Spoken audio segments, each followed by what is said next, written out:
3 time சாப்பிடுது 6 டைமா சாப்பிடணும். கண்டதை தின்றதை நல்லதை சாப்பிடணும் இல்லையா?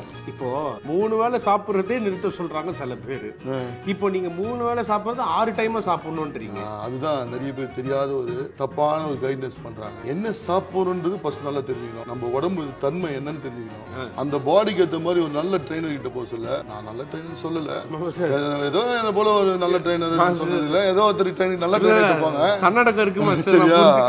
அவங்க கிட்ட கேட்டீங்கன்னா உங்க பாடி எடை எவ்வளவு, உங்களோட ஃபேட் லெவல் எவ்வளவு, எப்படி இருக்கீங்க, உங்களோட ஸ்டாமினா எவ்வளவு, உங்களோட மெட்டபாலிசம் எல்லாம் பார்த்துட்டு அதுக்கேற்ற மாதிரி ஒரு டயட் சார்ட் கொடுத்து அந்த டயட் சார்ட்டை 6ஆ பிரிச்சு கொடுப்பாங்க சாப்பாட்டை. அப்போ நீங்க கேட்ட மாதிரி இந்த சிக்ஸ் பேக்லாம் வந்துடும்.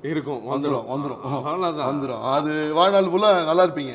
சரி, ஓகே. நீங்க வந்துட்டு இப்போ இந்த ஸ்டேஜ் எல்லாம் ஏற போகும்போது என்ன மாதிரி விஷயங்கள்லாம் சாப்பிடுவீங்க? என்ன மாதிரி ஒரு ஹேபிட்ஸ் இருக்கும் உங்ககிட்ட? எல்லா நான்வெஜ்ஜும் சாப்பிடணும்.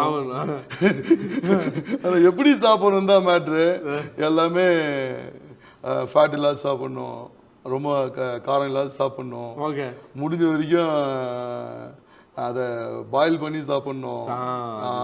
நம்ம சவுத் இந்தியன் அதனால நம்ம தேவையான அளவுக்கு கொஞ்சம் மசாலாலாம் கம்மி பண்ணி போட்டுக்கலாம். நம்ம சாப்பிட்றதோட கொஞ்சம் கம்மி பண்ணி போட்டுக்கலாம்.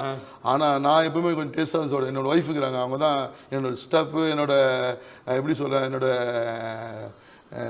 Food dietitian. அவங்க வந்து வேற எல்லாம் சமைச்சு கொடுப்பாங்க. நான் சின்ன வயசுலேருந்து நல்லா சாப்பிடுவேன். சாப்பிட்றதுலேருந்து எந்த ஒரு விட்டு கொடுத்து போக மாட்டேன், ருசியாகவே சாப்பிடுவேன். ஆனால் என் ஒய்ஃப் வந்ததுக்கு அப்புறம் தான் என் வாழ்க்கையில் பாடி பில்டிங்கே கேரியர் சேஞ்ச் ஆச்சு. அவங்க வேற லெவலில் சமைப்பாங்க. அதுவும் டயட் ஃபுட்டை டயட் ஃபுட்டு போல இருக்காது, அவ்வளோ டேஸ்ட்டாக சமைப்பாங்க. நான் சொன்னேன்ல 3 டைம் சாப்பிட்றது 6 டைம் சாப்பிட்றது. அது என்னன்னா உங்கள் பாடியோட எடை வெயிட் இருக்கும். அந்த பாடி வெயிட்டுக்கு ஏற்ற மாதிரி கார்போஹைட்ரேட் கொடுக்கணும்.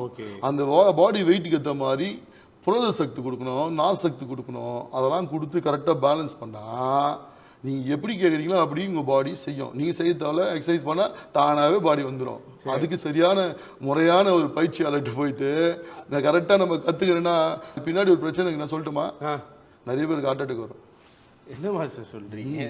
ஆமா, இது முன்னாடி நான் பேசியிருக்கிறத பற்றி நிறைய பேருக்கு ஹார்ட் அட்டாக் நான் என் கண்ணால் பார்த்துருக்கிறேன். ஓகே, ஃபேட் மட்டும் லோட் போட சொல்லுவாங்க, ஃப்ரூட்ஸ் மட்டும் லோடு சொல்லுவாங்க, கச்சிகமாக ப்ரோட்டீனை மட்டும் லோடு போட சொல்லுவாங்க. இதெல்லாம் நாளைக்கு விட சொல்ல நம்ம அன்றாட வாழ்க்கையில் எப்படி வாழறோமோ அதில் தான் நம்ம பேலன்ஸ் டயட். நான் சொல்றது balance diet. Okay, balance diet எல்லாமே சாப்பிடுவோம், ஆனால் பேலன்ஸாக சாப்பிட்டு போவோம். அவங்க ஏறனா மலைக்கு மேலே விழுந்தா கீழே. அது இருக்கிறதுல பெரிய தப்பான ஒரு டைஜஷன். ஆனால் ஷார்ட் டைமுக்கு அது ப்ரூவ் ஆகும், லாங் டைமுக்கு லைஃபுக்கு கண்டிப்பாக ஆர்ட்லாம் வாலெலாம் லாக் ஆகிடும். திடீர்னு விட்டுட்டு வெளியே போவாங்க, பார்ட்டி திடீர்னு மேரேஜ் ஆகிடும், வெயிட் போட்டிருப்பீங்க, வெயிட் இறக்கணுன்னு நிறைய பேர் டயட்லாம் கொடுத்து பண்ணுவாங்க. யாரும் பண்ண சொல்ல தெரியும், கல்யாணத்துக்கு அப்புறம் நல்லா சாப்பிடுவாங்க, எக்ஸசைஸ் பண்ண முடியாது, டயட்டும் ஃபாலோ பண்ண முடியாது, நிறைய சிக்கலில் மாட்டி நிறைய பேர் கஷ்டத்தில் உயிர் போனவங்களையும் நான் பார்த்துருக்கேன்.